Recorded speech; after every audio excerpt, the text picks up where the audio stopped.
একটা সম্পর্ক যখন তৈরি হয়, সম্পর্কটা বেশ কিছুদিন চলার সময় তো খুবই ভালো লাগে। নতুন, নতুন এক্সপেরিয়েন্স হয়, নতুন, নতুন অভিজ্ঞতা, নতুন, নতুন সবকিছু। একটা মানুষকে নতুন করে চেনা, নতুন করে জানা, সেই মানুষটার সাথে কোয়ালিটি টাইম স্পেন্ড করা, ফিজিক্যালি একটা ট্রান্সেকশন তৈরি হওয়া, মনের সাথে আ মাথা, মস্তিষ্ক, শারীরিক একটা সম্পর্ক মানে সব মিলিয়ে একটা বিশাল একটা সুন্দর ব্যাপার তৈরি হয়। কিন্তু সম্পর্কটা যত দীর্ঘ হতে থাকে, সবার ক্ষেত্রে নয়, সম্পর্কটা যত দীর্ঘ হতে থাকে তত সম্পর্কের মধ্যে দেখবে হঠাৎ করে, যাদের হয়েছে তাদের ক্ষেত্রে হঠাৎ করে কম্পেয়ার চলে আসলো, হঠাৎ করে ট্রাস্ট ইস্যু চলে আসলো, হঠাৎ করে পার্টনারকে ভালো না লাগা শুরু হলো, হঠাৎ করে পার্টনারের সব জিনিসগুলো খারাপ লাগা শুরু হলো, হঠাৎ করে মনে হতে থাকলো ওকে আমার আর ভালো লাগছে না। এই জিনিসগুলো সম্পর্কের মধ্যে কেন হয়? একটা মানুষ যাকে তুমি সত্যিই ভালোবাসো, যাকে তুমি সত্যিই চেয়েছিলে একটা সময়, তাকে তোমার ভালো লাগছে না। তার সান্নিধ্য তোমার ভালো লাগছে না। তার সঙ্গ তোমাকে বোর করছে। এটা কখনোই হতে পারে? হ্যাঁ, হতে পারে। তখনই হতে পারে যখন তার লাইফে অন্য কেউ এন্ট্রি নিয়েছে। তার লাইফে অন্য কেউ উঁকি দিচ্ছে। সে অন্য কাউকে পছন্দ করতে শুরু করেছে। তখন কিন্তু এই জিনিসগুলো আস্তে আস্তে গ্রো করতে থাকে উল্টো দিকের মানুষটার মধ্যে। আজকের ভিডিওতে আমি খুবই ৩টে এরকম ধরনের ইম্পর্টেন্ট পয়েন্ট তোমাদের সাথে শেয়ার করব, যেটা থেকে তুমি বুঝতে পারবে তোমার পার্টনার অপশন পেয়েছে এবং তুমি এখন তার কাছে আর অতটা গুরুত্বপূর্ণ মানুষ নয়। একটা সময় গিয়ে সে তোমাকে ছেড়ে দেবে। রিসেন্টলি এরকম ঘটনা আমাদেরকেও অনেক দেখতে হয়েছে বা দেখতে হচ্ছে, যেখানে অনেক বছরের সম্পর্ক হঠাৎ করে ভেঙে যাচ্ছে। রিজন হচ্ছে আমাদের মতের মিল নেই, রিজন হচ্ছে আমি যেভাবে চেয়েছি সে সেভাবে থাকবে, এরকম নানান ধরনের। প্রথম পয়েন্ট হচ্ছে যে আহ, তুমি একটা সম্পর্কের মধ্যে রয়েছে, হঠাৎ করে তোমার পার্টনারের মধ্যে পরিবর্তন তুমি নোটিস করছো, যে সে হঠাৎ করে তার কথাবার্তা পাল্টে গেল, হঠাৎ করে তার তোমাকে নিয়ে যে থটস গুলো ছিল সেগুলো পাল্টে গেল, হঠাৎ করে সে তোমার কম্পেয়ার শুরু করলো। এটা হচ্ছে প্রথম পয়েন্ট। কম্পেয়ার মানে আহ, যেভাবে সে তোমাকে চেয়েছিল, দেখছিল সেভাবে হঠাৎ তার আর ভাল লাগছে না। তুমি না আরেকটু সোশ্যালাইজড হয়ে যাও, তুমি ড্রেস সেন্সটা একটু চেঞ্জ করো, তোমাকে এইভাবে ভালো লাগছে না, তুমি আমার পাশে ঠিক অতটা মানানসই লাগছো না এখন, তোমাকে আমার সাথে চলতে গেলে এই জিনিসগুলো কিন্তু ভালোভাবে মেনটেন করতে হবে।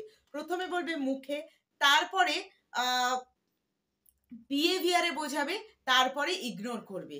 যখন প্রথম পয়েন্টে যখন সে তোমাকে কম্পেয়ার করা স্টার্ট করছে এবং মুখে বলার পর বিহেভিয়ারে দেখাচ্ছে, বুঝে নিও সে একটা বেটার অপশন পেয়েছে বা পেতে চলেছে, যেখানে সে যে জিনিসগুলো তার মধ্যে দেখেছে সেগুলো সে তোমার মধ্যে চাইছে। সে হয়তো দেখেছে সেই উল্টো দিকে একটা কোনো মানুষের সাথে বন্ধুত্ব হয়েছে, সে হয়তো একটু বেশি সোশ্যালাইজড, সে একটু বেশি পপুলার ফেস, সে একটু বেশি হয়তো এক্সট্রোভার্ট, সে হয়তো একটু বেশি অ্যাডভান্স, যেটা তুমি নও, কিন্তু সে কিন্তু সেটা দেখে তোমাকে ভালোবেসেছিল। হঠাৎ করে তার তোমার মধ্যে এই কোয়ালিটিস গুলো রিকোয়ার হয়ে গেল, তো তুমি এই কোয়ালিটিস গুলো তার এই রিকোয়ারমেন্টটা কেন পুরো করতে যাবে? তুমি যেরকম সেরকমই, সে তোমাকে সেইভাবেই দেখে ভালোবেসেছিল, দ্যাটস সে কিন্তু অপশন পেয়েছে। তাই যখন এই জিনিসটা আসছে সম্পর্কের মধ্যে, নিজেকে একটুখানি সমঝে নাও, বুঝিয়ে নাও যে হতে পারে তোমাদের সম্পর্কটা কাট অফ হতে চলেছে। দ্বিতীয় পয়েন্টে আসছে, পার্টনার যখন কথায় কথায় তোমার সাথে ঝগড়া করছে, ঝগড়া করার কিছু নেই সেখানে, সেখানে ঝগড়া করার মতন কোনো কিছুই নেই।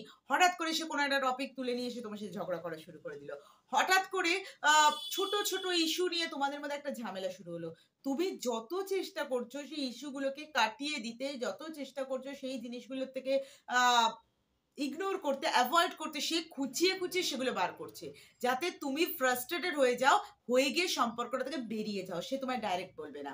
তার মানে সে তো ওই সম্পর্কের মধ্যে ইনভলভ হতে চাইছে। তোমাকে কিভাবে কাটাবে? তোমাকে কাটানোর মতন তো তার কাছে কিছুও নেই। সেই জন্য সে কিন্তু এই জিনিসটা করছে যাতে তুমি ফ্রাস্ট্রেটেড হয়ে গিয়ে সম্পর্ক থেকে বেরিয়ে যাও। চ্যানেল নতুন হলে চ্যানেলটা প্লিজ সাবস্ক্রাইব করে দাও, লাইক করো, কমেন্ট করো, শেয়ার করো ভিডিও। প্লিজ গাইস লাইক করো, তোমাদের লাইকের ভীষণ দরকার।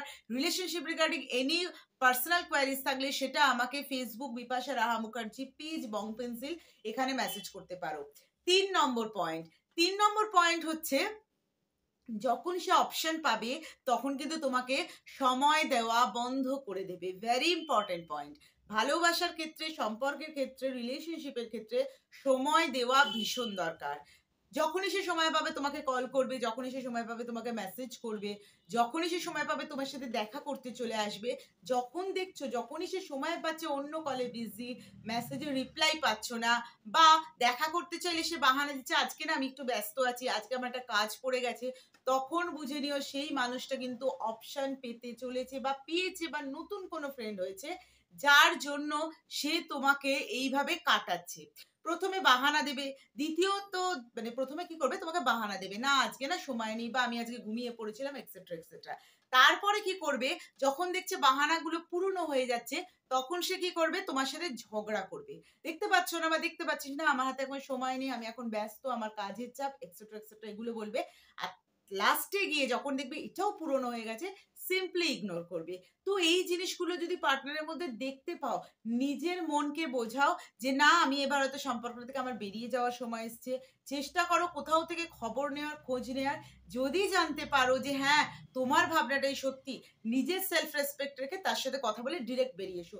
তার বলার অপেক্ষা করো না, কারণ সে যখন বলবে সেটা তুমি নিতে পারবে না। আর নিজে থেকে যদি বেরিয়ে যাও তাহলে কিন্তু আলাদা একটা ফিল হবে, তার বলাটা কিন্তু তুমি নেওয়াটা একটু টাফ হয়ে যাবে। তাই জানি কষ্ট হয়, জানি দুঃখ হবে, জানি অনেকটাই এফেক্ট করবে, কিন্তু কিছু করার নেই। সে যখন নিজের মুখে তোমাকে বলবে সেটা নেওয়াটা কিন্তু অনেকটাই বেশি পেনফুল হবে। তাই আজকের ভিডিও ভালো লাগলে চ্যানেলটাকে সাপোর্ট করো, প্লিজ একটু অ্যালার্ট থেকো, কারণ সম্পর্কে আছি মানে যে সম্পর্কটা লং লাস্টিং করবে বা সম্পর্কটা পরিণতি পাবে এরকম কিন্তু অনেক ক্ষেত্রে হয় না, অনেক ক্ষেত্রে সবার ভাগ্য ভালো হয় না। তাই যদি দেখো পার্টনারের মধ্যে এগুলো, অ্যালার্ট হয়ে সরে এসো। পরের ভিডিও তোমাদের সাথে আবার দেখা হচ্ছে। ভালো থেকো, সুস্থ থেকো, পজিটিভ থেকো।